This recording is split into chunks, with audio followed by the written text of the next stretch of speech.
வணக்கம் நேயர்களே, மீண்டும் ஒரு சிறப்பு சந்திப்பின் மூலம் இன்று நாம் சந்திக்கவிருப்பது கடந்த 40 ஆண்டுகளாக பல நூறு நாடக மேடைகளில் தொடர்ந்து முத்திரை பதித்து வரும் நாடக திரு பாலேந்திரா அவர்களை.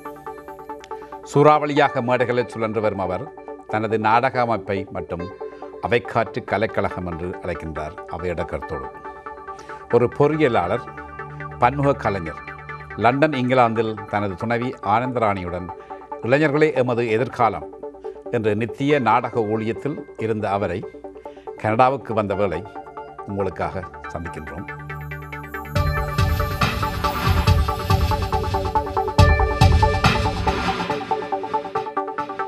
வணக்கம் திரு பாலேந்திரா அவர்களே. வணக்கம். 40 ஆண்டுகளாக உங்களுடைய கலைப்பயணம் விசாலித்து வருகிறது, இன்னும் தொடர்ந்து வளர்ந்து கொண்டே இருக்கின்றது. இந்த நேரத்தில் பலருக்கு உங்களை அறிமுகப்படுத்த வேண்டிய தேவையில்லை. இந்த நாடக சூழலில் வளர்ந்தவர்களுக்கு நிச்சயமாகவே தெரியும், இலக்கியம், கலை இலக்கியம் சார்ந்தவர்களுக்கு எல்லோருக்கும்.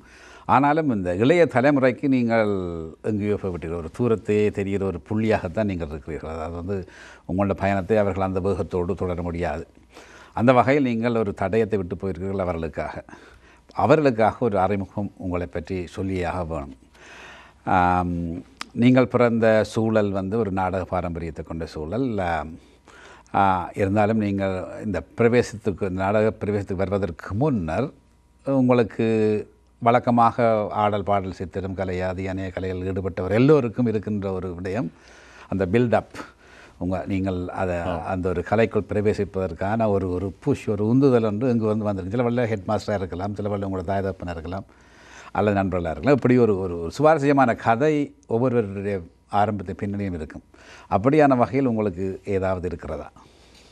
அப்படி என்று நிச்சயமாக சொல்ல முடியாது. ஆனால் ஒரு இலக்கிய வாசிப்பு இதிலிருந்து என்னுடைய ஆர்வம் வந்தது. இலக்கியத்துறை ஆர்வம், பிறகு கலைத்துறை ஆர்வமாக, அதாவது சிறு வயதிலே நாடகங்கள் பார்த்தாலும் கூட இந்த தீவிர நாடகங்கள் செய்ய வேண்டும், சீரியஸான நாடகங்கள் செய்ய வேண்டும் என்ற ஆர்வம் சிறு சஞ்சிகைகள் போன்ற வாசிப்பு பழக்கத்துக்கு ஊடாகத்தான் அந்த என்னுடைய பின்னால் நாடக முயற்சிகள் ஆரம்பிக்கிட்டோம். எந்த அளவுக்கும் அது ஒரு வெளியொண்டு வேண்டும். உங்களுடைய சுயமான விருப்பங்களை, சுயமான உங்களுடைய கனவுகளை நிறைவேற்றுவதற்கான வெளி சில வேளைகளில் உங்கள் பிறந்த சூழலில் அமைவதில்லை.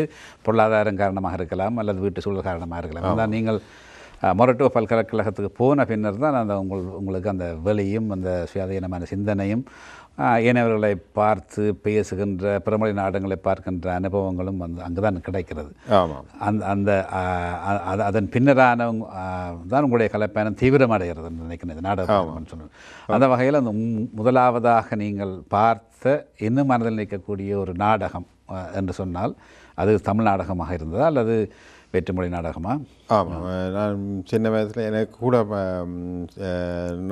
மேடை நாடகங்கள் ஊரில் நடந்தாலும் வைரமுத்துடைய மயான காண்டம் போன்ற நாடகங்கள், ரச நாடகங்கள், கர்ணன் போன்ற நாடகங்கள் எனக்கு மனதிலே அப்போ இருந்த நாடகங்கள்.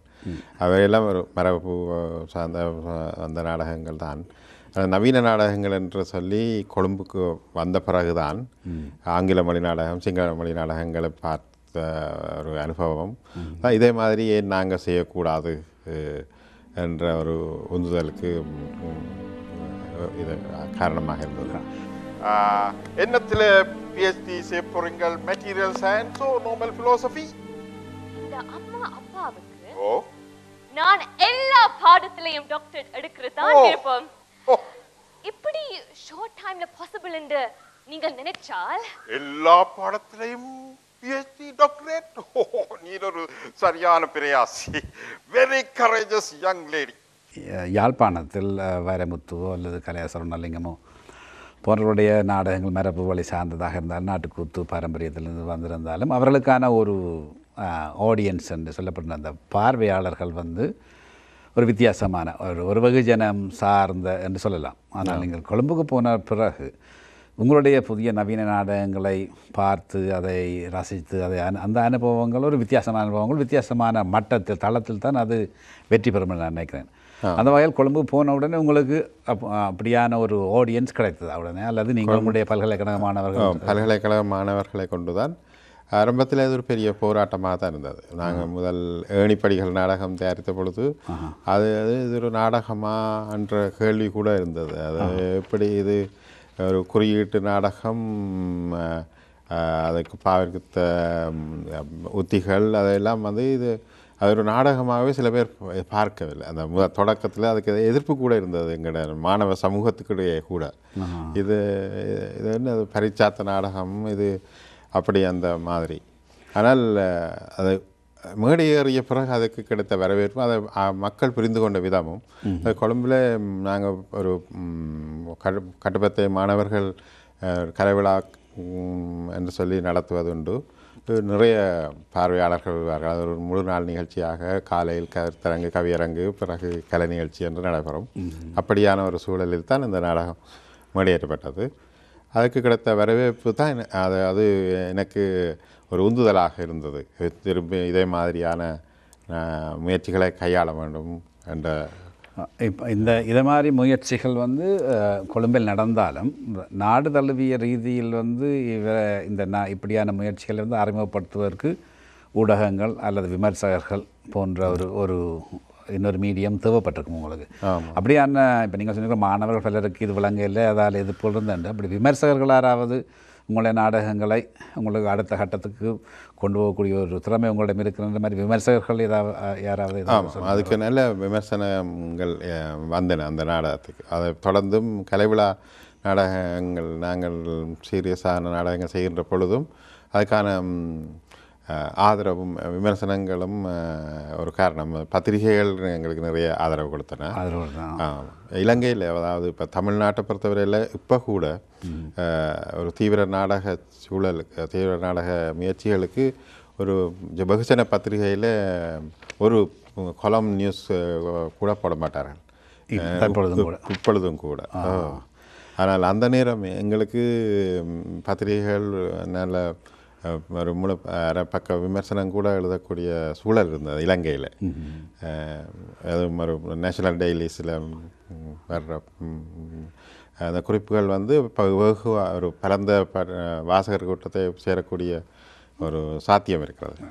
அது நேரத்தில் அதே நேரம் வானொலி அந்த நேரம் மிக பிரபல்யமாக இருந்தது. வானொலி கொடுத்த ஆதரவும் அந்த நேரம்தான் டிரான்சிஸ்டர் வானொலி அந்த நாடக முயற்சிகள் என்று சொல்லும் பொழுது அந்த 9:30 மணி நாடகம் நாடு முழுவதும் கேட்கக்கூடிய ஒரு சூழல் இருந்தது. அந்த நேரங்களில் நாடகம் பற்றிய ஒரு விழிப்புணர்வும், நாடகத்தை பற்றிய கலந்துரையாடல்கள் அது ஆக்கள் ஆர்வமாக பார்க்கக்கூடிய. அந்த நேரத்தில் ஒப்பீட்டளவில் தமிழ்நாட்டோடு பார்க்கின்ற பொழுது இலங்கை வானொலி, தொலைக்காட்சி, ஈவன் பத்திரிகைகள் கூட அவர்களை விட மிகவும் ஒரு கலை என்று பார்க்கின்ற பொழுது, ஒரு ப்ரொஃபஷனலிசம், ஒரு தொழில் நேர்த்தின்னு பார்க்கின்ற போது அவர்களுடைய தரம் மிக மிக உயர்ந்ததாக இருந்தது. அதாவது தமிழ்நாட்டிலேயே இலங்கை வானொலிகளையும் இலங்கை பத்திரிகைகளையும் இலங்கை ஊடகங்களை குறிப்பிட்டு சொல்கின்ற அளவுக்கு இருந்த வகையால் உங்களுடைய தரத்தை அவர்கள் இலகுவாக இனங்கண்டு கொண்டிருந்தார்கள் அந்த நேரத்தில். அது தொடர்ந்து நீங்கள் புலம்பெயர்ந்து வந்த பிறகு அப்படியான ஆதரவு கிடைத்து வருகிறதா? அதே மாதிரியான ஒரு ஸ்டாண்டர்ட் இலங்கையில் இருந்த ஒரு ஸ்டாண்டர்ட் வெளியில் இருக்கிற விமர்சகர்கள்ட்டையோ அல்லது ஊடகங்களோ அதை அவதானிக்கின்றன? விமர்சனத்துறை என்றது அவ்வளவு பெருசாக வளர்ந்ததாக சொல்ல முடியாது. அதனால் ஒரு நவீன நாடகத்தை விமர்சிப்பதற்கு அதை பற்றிய நல்ல அனுபவம் அறிவும் தேவை. ஆனால் ஒரு சில வேலைகளிலே ஒரு மேலெழுந்த விமர்சனங்கள் தான். ஆனால் அவை கூட பல வாசகர்களை அடையக்கூடியது.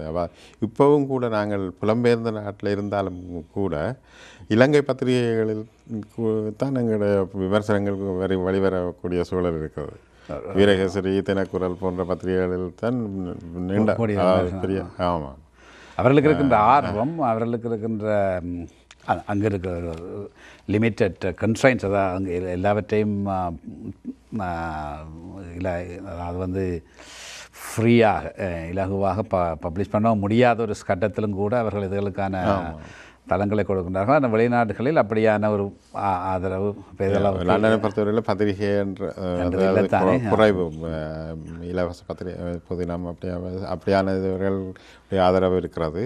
புதுமை பித்தன் சொன்னதாக ஒரு கருத்தொன்று இருக்கின்றது. அது வந்து இலக்கியத்தை கலை இலக்கியத்தை பொழுதுபோக்காக மட்டுமே கைக்கொள்ள வேண்டும், அல்லது அது உன்னை கொன்று போட்டு விடும் என்று. அவ்வளோ தூரத்துக்கு வறுமையால் பாதிக்கப்பட்டார்கள், விட்டு கொடுப்புகள் செய்யாதவர்கள். அப்படியான ஒரு நிலைமை உங்களுக்கு, அதாவது வந்து நீங்கள் 40 ஆண்டுகளாக பெரும்பாலான உங்களோட வாழ்க்கையில் பல அர்ப்பணிப்புகளை செய்திருக்கிறீர்கள். உங்களுக்கு பொருளாதார ரீதியாக ஒரு மிக சிக்கலான காலங்களில் இந்த நாடக பயணம் தோற்றுவித்திருக்கிறது. ஆமாம், ஆரம்ப காலங்களில் மிகவும் கஷ்டமான சூழல் தான் இருந்தது. சில நிகழ்ச்சிகளிலே மிக நட்டமடைந்திருக்கிறோம். நாங்கள் அதாவது தொடக்கத்திலே பல்கலைக்கழகம் சேர்ந்த முயற்சிகள் அவற்றிலே எங்களுக்கு அந்த பொருளாதார சுமை தெரியாது. உங்களுடைய தந்தையாருடைய பணம் தானே. அதுக்கு பிறகு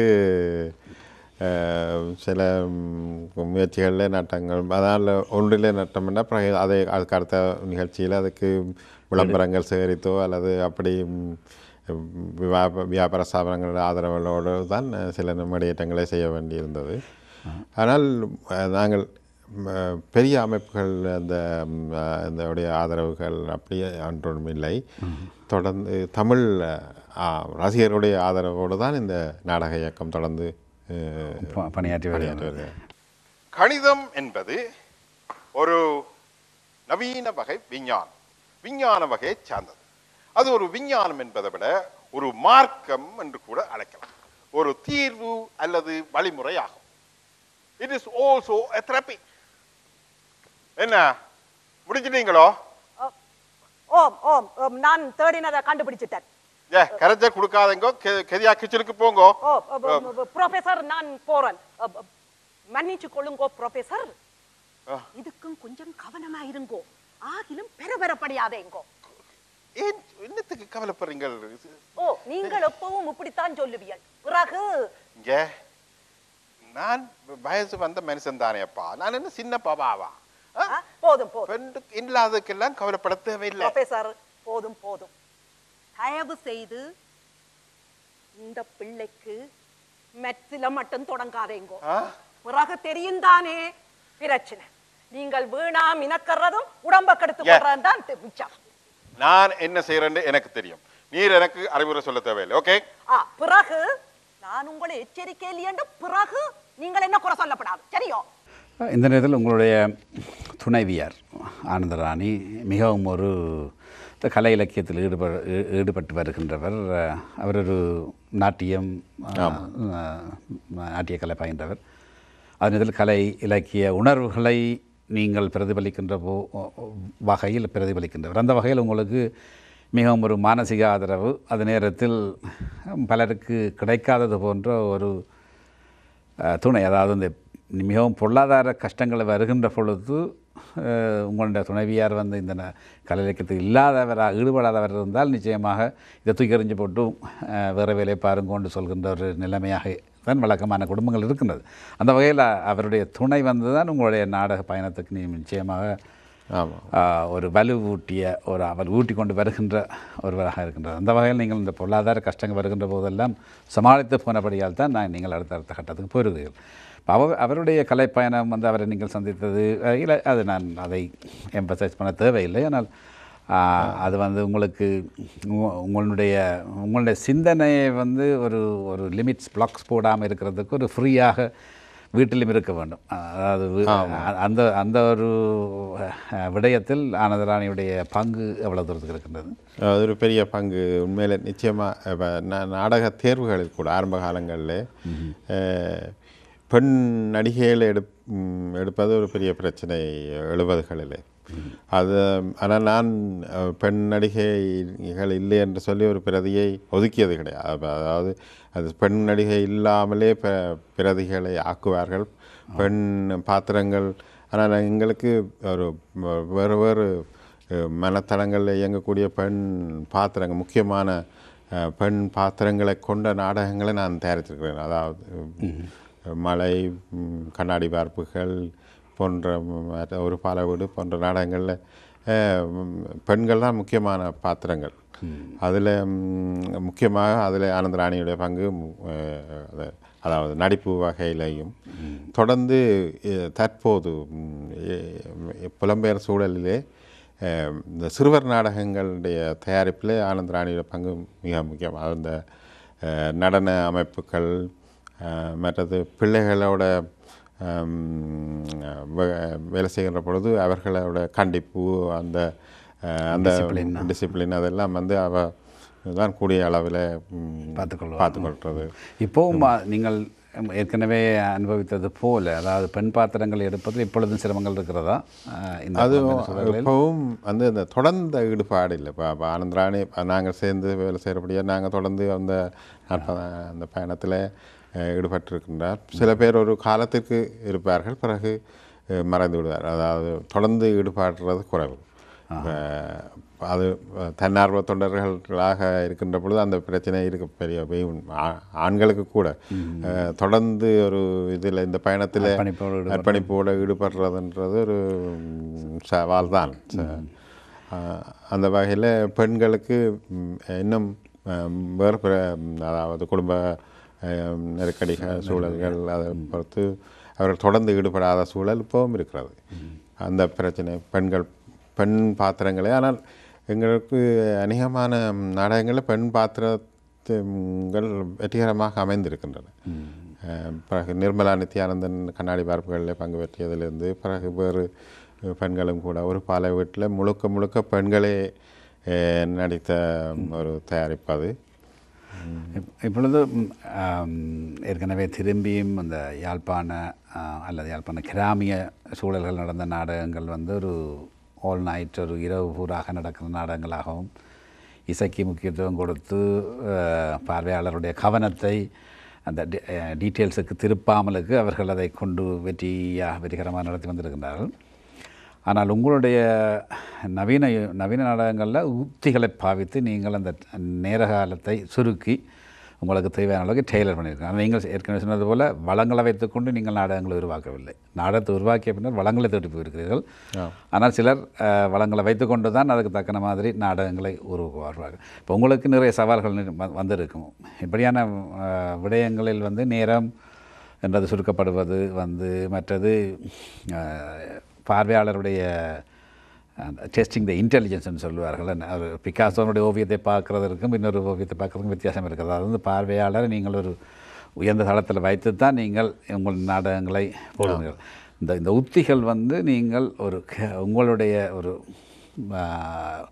லோக்கலாக உங்களுடைய சிந்தனைகளில் இருந்த உத்திகள் அல்லது வேறு மொழி நாடகங்களில் இருந்து வர உத்திகள், இந்த உத்திகளை நீங்கள் கையாண்டிருக்கிற நிறைய நாடகங்கள் அப்படியான உத்திகள் வந்து மிக துலாம்பரமாக தெரியும். அதில் தான் நீங்கள் மற்றாக்களிலிருந்து நிறைய வேறுபடுகிறத நான் நினைக்கின்றேன். அந்த உத்திகளில் அதற்காக நீங்கள் தொடர்ந்து வாசிப்புகளை தொடர்ந்து நாடகங்களை பார்த்து கொண்டதுங்க.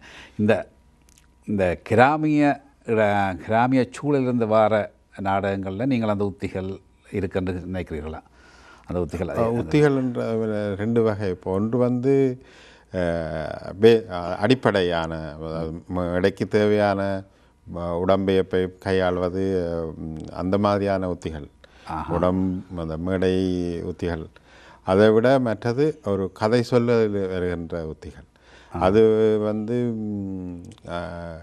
எப்படி அந்த குறிப்பிட்ட நேரத்துக்குள் குறிப்பிட்ட கதை அந்த நேரத்துக்குள் எஃபெக்டிவாக பார்வையாளர்களுக்கு கொண்டு போக முடியும் என்றது அந்த தொடர்பாடலுக்கு அந்த உத்திகளை உருவாக்குவது தான்.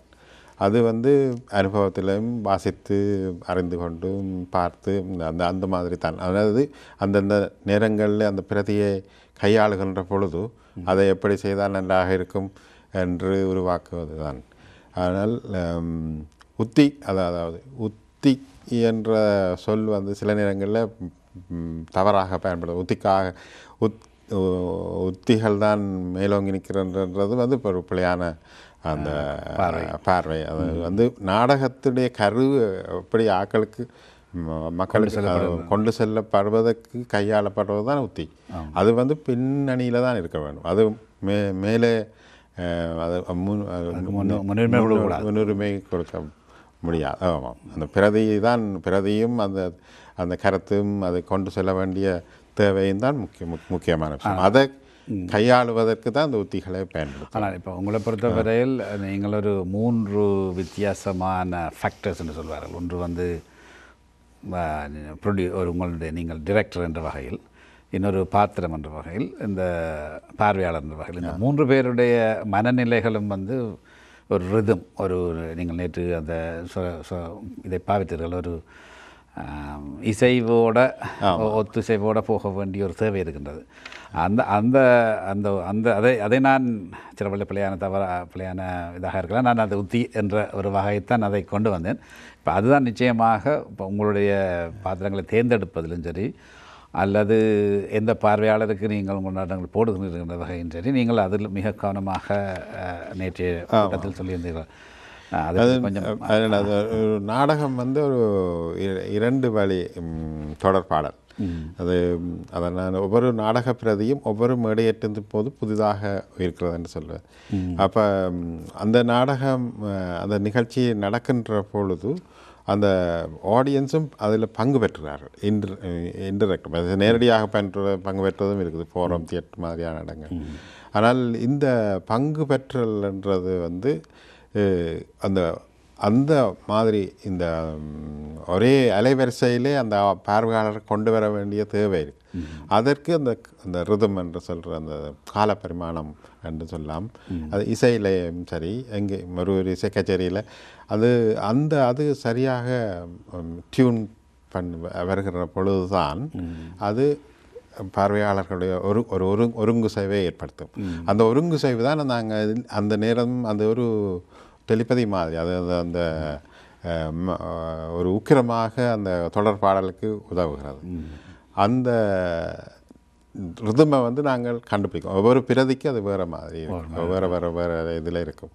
அதை மேடையில் கொண்டு வர்ற திறம் அதுதான் அந்த நாடகத்தை எப்பொழுதுமே அந்த மனவழியிலே தங்க வைக்கக்கூடிய ஒரு சக்தியை கொடுக்கும். எண்ணுறதுல நீங்கள் சரியான கட்டிக்காரையா இருப்பீங்கன்னு நினைக்கிறேன். ஓம் சார்.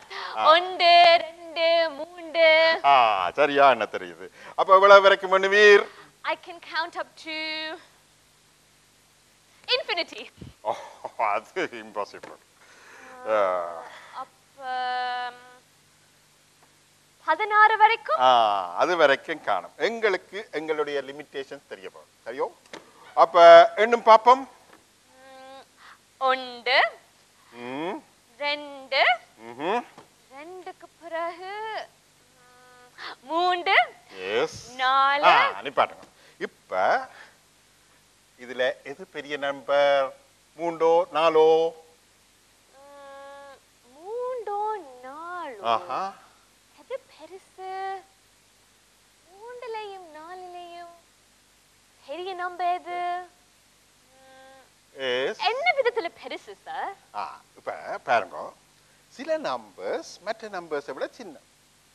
பெரிய நம்பர்ஸ்ல சின்ன நம்பரை விட கூடின அளவு யூனிட்ஸ் இருக்கும். தெரியும்? சின்ன நம்பர்ஸை விடவோ? ஆமாம். ஐம் சாரி சார், பெரிய நம்பர் என்றால் என்ன சார்? மற்ற நம்பர்ஸை விட சின்ன உள்ள நம்பரோ? சரியா, பிரமாதம். அற்புதமா விளங்கி வச்சிருக்கிறீர்கள். அப்ப 4 இருக்க வேணும். அப்ப 4 என்ன? 3 விட பெருசோ சின்னனோ? சின்னது. இல்ல பெருசு. சரி நேயர்களே, திரு பாலேந்திரா அவர்களுடனான சிறப்பு சந்திப்பு இப்பொழுது நிறைவுக்கு வருகின்றது. மீண்டும் அடுத்த சிறப்பு சந்திப்பில் அவருடனான நேர்காணல் தொடரும்.